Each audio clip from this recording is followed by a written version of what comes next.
Trago a força ancestral de Iaia pra me guiar. Trago a força ancestral de Iaia pra guerrear. Meu cacique, bora tomar um café, bater uma prosa. Agora, faça favor de se acostumar. Este lugar sagrado é território Paiaiá. Ei, Que bom.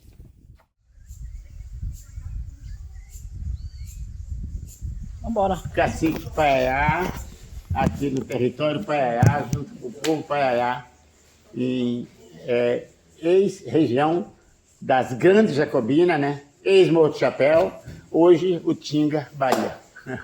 Eu quero te agradecer por nos receber aqui para esse bate-papo.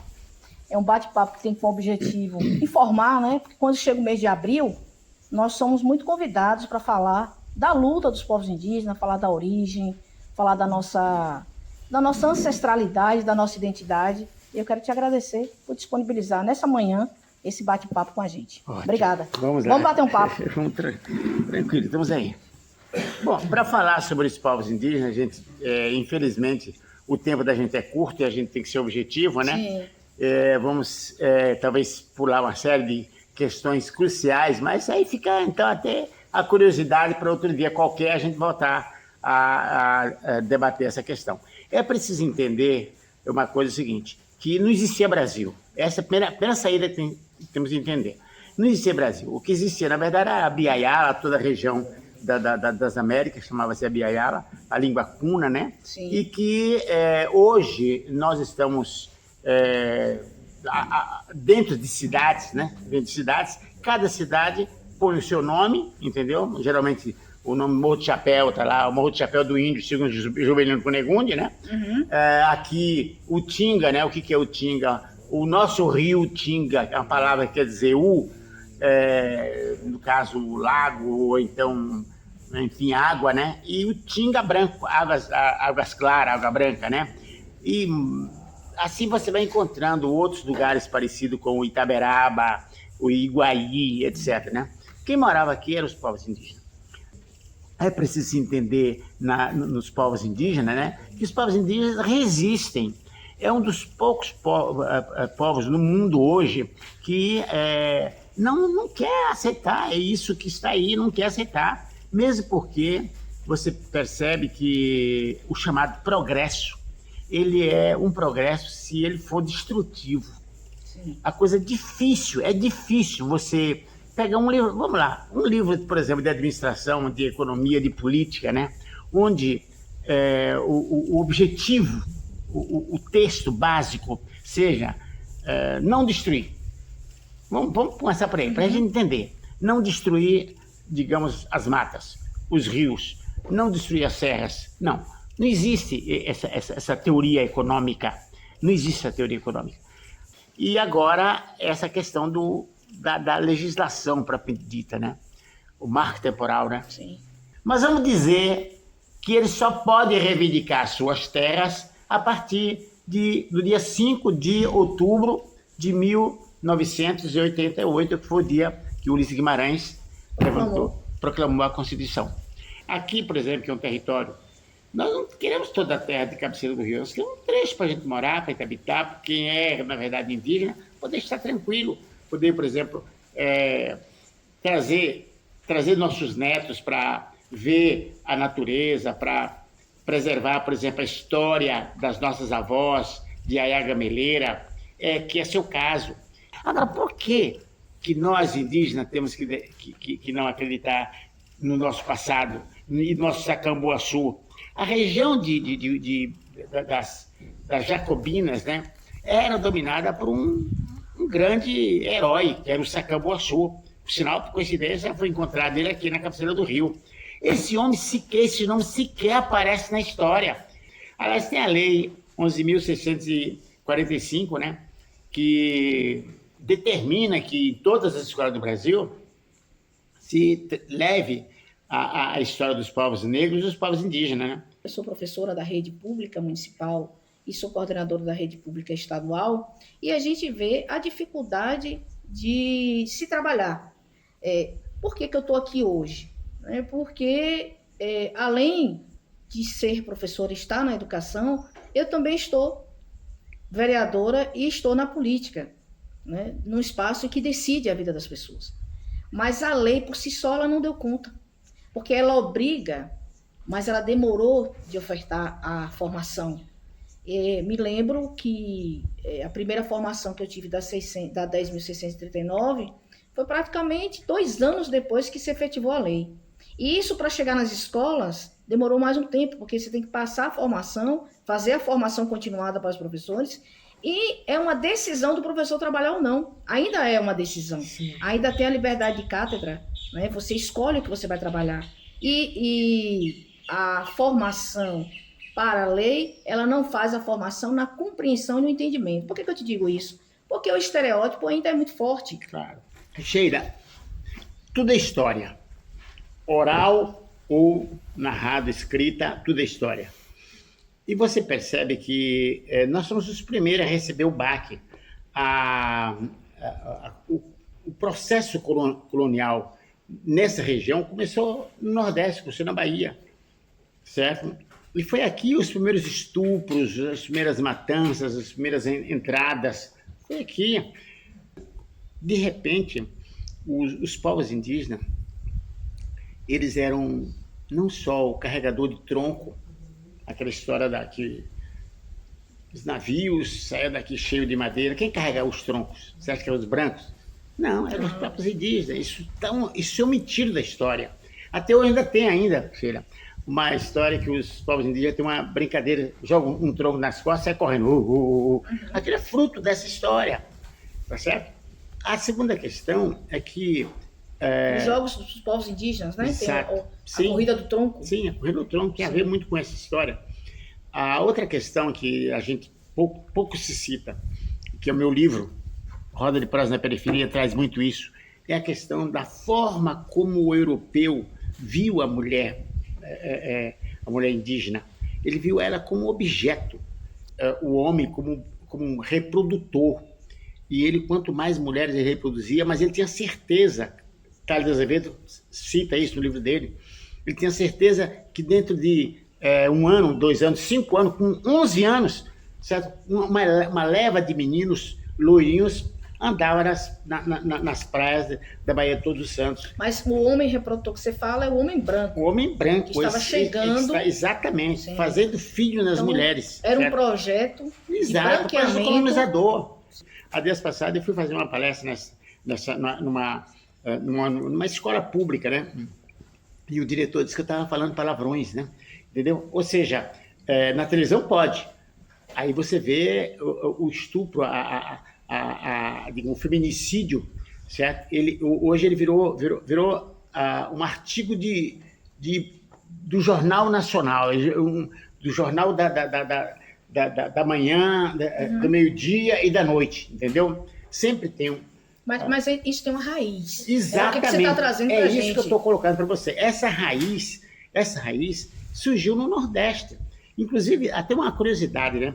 A reação da mulher também está documentado. 1502 com o Américo Vespuccio, né? Na Bahia, certo?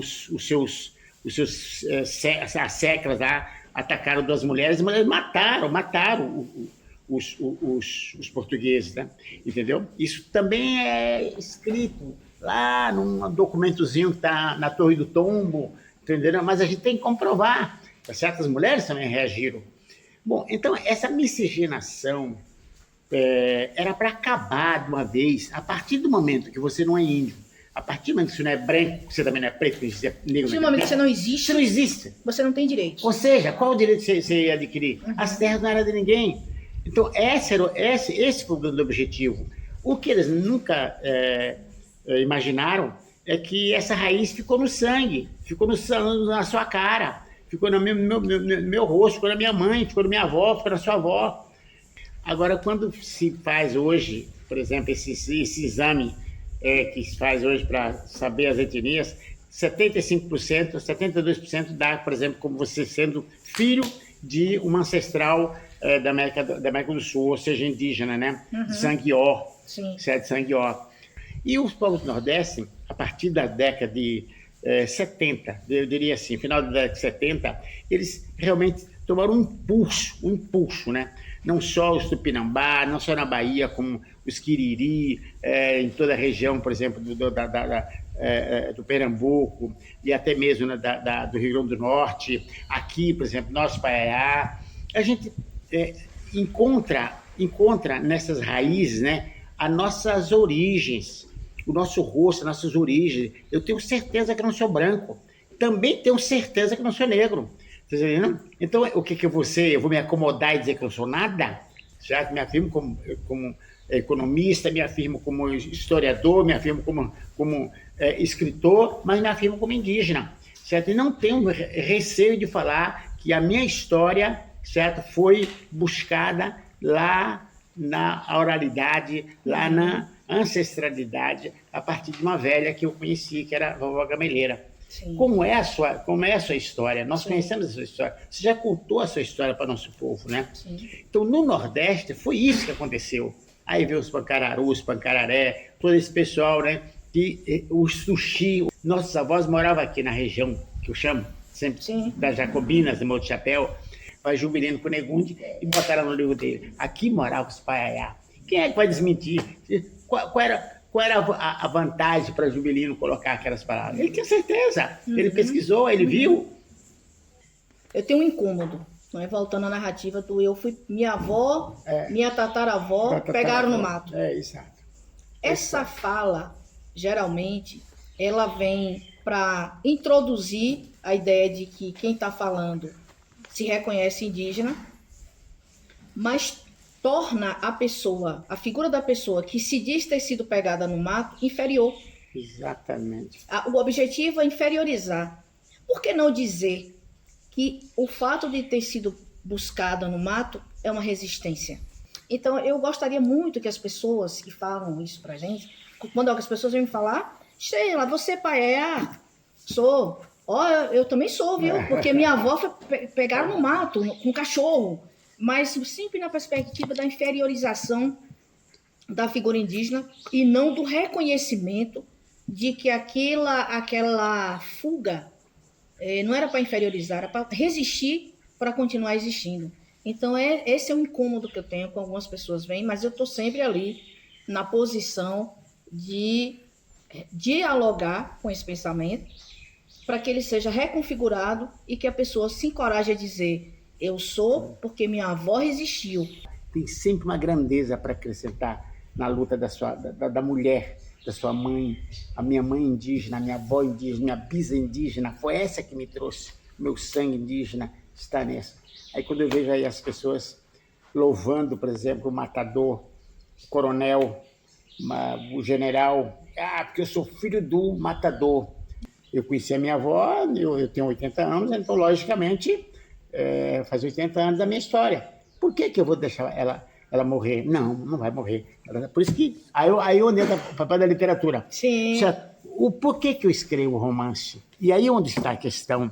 Porque o romance, Sheila, ele é um instrumento da literatura que te franquia a você usar o teu pensamento, a tua sensibilidade e contar a história que você ouviu da forma possível, da forma melhor possível para que o outro entenda. Envolvente. Exatamente. Então hoje eu não estou mais interessando a riqueza dos coronéis, mas estou interessando a luta dos povos indígenas para resistir aos coronéis. Eu acho que essa é a grande contribuição na mudança da perspectiva da narrativa. Exatamente, da narrativa. A gente se omitir e se calar e deixar, por exemplo, deixa passar. Não, nós não temos o direito de nos calar. Nós não temos. Eu digo para você, por exemplo, que se identifica, você não tem o direito de se calar. Deixa falar. Eu sei, por exemplo, quantas pessoas olham, e até mesmo que lê os romances, acha bonito, né? Mas quando ele chega no ponto onde fere o seu calo, aí ele já me acha, por exemplo, eu dei um passo além da perna. Viu? Então, assim, o papel da política pública também, da organização do poder público, né, para fortalecer a luta indígena, Sim. também tem acontecido sim. no nosso país. Eu já vi né? o Ministério. Agora, né? o Ministério, né, que volta aí, Certo. mas isso a gente também fica muito à mercê da vontade de quem governa o país. Perfeito. Hoje nós estamos com um governante progressista, sensível à causa indígena, que é o nosso presidente Lula, e que volta ao Ministério, volta inclusive o das mulheres, né? E nós temos na Bahia também, que foi criada pelo nosso governador, que também é um afro-indígena, né? Um indígena autodeclarado. Ele é um indígena. Né? Foi batizado aqui, ó. Aqui, batizado aqui no território. Né? E, inclusive, ele tem uma grande responsabilidade sobre a constituição desse território, sem quando foi secretário. A gente precisa reconhecer isso. Jerônimo, ele tem se mostrado nessa sensibilidade e criou uma superintendência na Bahia. A pergunta é, em um ministério dos povos indígenas e uma superintendência também para os povos indígenas, isso interfere na luta, isso fortalece a luta dos povos indígenas no Brasil e na Bahia? Eu acho que sim. A crítica que o pessoal disse é o seguinte, não tinha verba, é o Ministério que não tinha verba, é o Ministério que não tinha... Nunca se pensou em dar qualquer fatia do poder para os povos indígenas. A própria FUNAI, por exemplo, nunca tinha sido dirigida por indígena. Eu acho um grande avanço. E acho também que é preciso lembrar que esse avanço foi dado no governo Wagner, no primeiro governo Wagner, quando ele, ainda candidato, ele disse assim, se eu for eleito, eu vou criar uma superintendência para os povos indígenas, um órgão para governar os povos indígenas, né? Que foi a CPPI, que é a Coordenação de Política para os Povos Indígenas. Certo? Ainda nos anos, parece que 2006, 2007. E eu espero, na verdade, faço aqui o apelo até, para que a gente modifique esse Congresso, certo? Que a gente tenha um Congresso mais com a cara do povo brasileiro. Que a gente tenha um congresso onde o negro esteja presente lá para representar os negros. É isso que eu quero bem dizer. Não é para ser cor negra, não. Eu espero muito que tenha gente parecida com o índio e tenha o pessoal do Cocá, continue lá dentro. Eu espero que os povos ciganos estejam lá dentro daquele congresso. Tá certo? Eu espero que os fundos de paz estejam lá dentro daquele congresso. Agora, do jeito que está lá, nós temos o quê? Os representantes, por exemplo, da indústria, os representantes da bala, os representantes do negócio, do boi, né? E aí isso, pode ter certeza, serão todos contra nós, isso é verdade. A Bahia, ela tem eu não vou chamar de sorte, mas ela tem uma consolidação de sua luta, porque nós somos 4 vereadores indígenas, dos quais tem uma paridade interessante, porque somos 2 mulheres e 2 homens. E a gente não consegue isso com outros povos, a gente não consegue isso com outras organizações, essa paridade tão cravada, tão interessante. Eu estive agora no ATL, né, o ano passado, e encontrar com a parente indígena também. Foi bem interessante a gente se descobrir ali os 4 e puxa, quem está garantindo a efetivação da paridade somos nós, os povos indígenas, somos 2 mulheres e 2 homens ali com mandato de vereador. Ainda é pouco, mas nós temos um governador também da Bahia. Exatamente. Não é, que tem dentro do seu esforço para atender todo mundo, porque a tarefa dele é atender a todos, mas não esqueceu do seu povo, não esqueceu de sua origem. É assim, o papo está ótimo, mas a gente já está terminando. Eu quero te agradecer imensamente, dizer para você que eu trouxe na minha cesta uma simbologia, né, de um café da manhã. Me esforcei bastante para fazer um bolinho para você, porque você gostasse, né? Eu gosto da cozinha também. Tem gente que acha que você fritar um ovo, mas ao contrário, eu gosto muito de cozinhar. Quando eu vou para a cozinha, eu me desestresso, eu gosto, né, de cozinhar. E eu não vou levar minha cesta vazia. Vou comer tudo.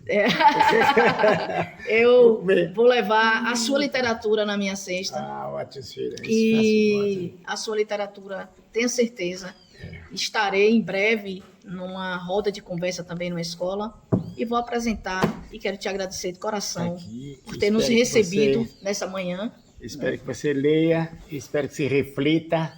Com certeza. Esses 2 trabalhos foram feitos com muito carinho, muito amor. A ideia para quem gosta de ler, a gente já indica aqui, né? E para quem não gosta também, eu tenho certeza que vai se apaixonar, porque envolve, né? É uma escrita que é envolvente e que traz muita informação. E a informação, ela, sem conhecimento, ela é só uma informação, mas aqui vai transformar em conhecimento. Inclusive, a gente reconfigurar, refazer, corrigir a rota das narrativas sobre os povos indígenas. Isso é importante. Muito obrigada. Que Tupã te abençoe e te deixe cada vez mais nesse vigor, né, aos 8 décadas de luta pela existência e pela resistência dos povos indígenas. Muito obrigada. Muito obrigado a você, Chico. Isso aí. Obrigada de verdade. Obrigado a você. Apareça sempre. E você que está nos assistindo e gostou dessa conversa, nos convide. A gente pode ir até a sua casa com a nossa cestinha, do nosso café, bater um papo com um tema que eu tenho certeza que vai sempre interessar a nossa população. Aqui, como foi hoje, Juvenal, você faz a abertura desse quadro no nosso Instagram. Né? É uma honra para a gente tê-lo nessa abertura. E dizer às pessoas que gostaram dessa conversa, me convide. Eu vou tomar um café com você. É isso aí. Água, força, ancestral, guia pra me guiar.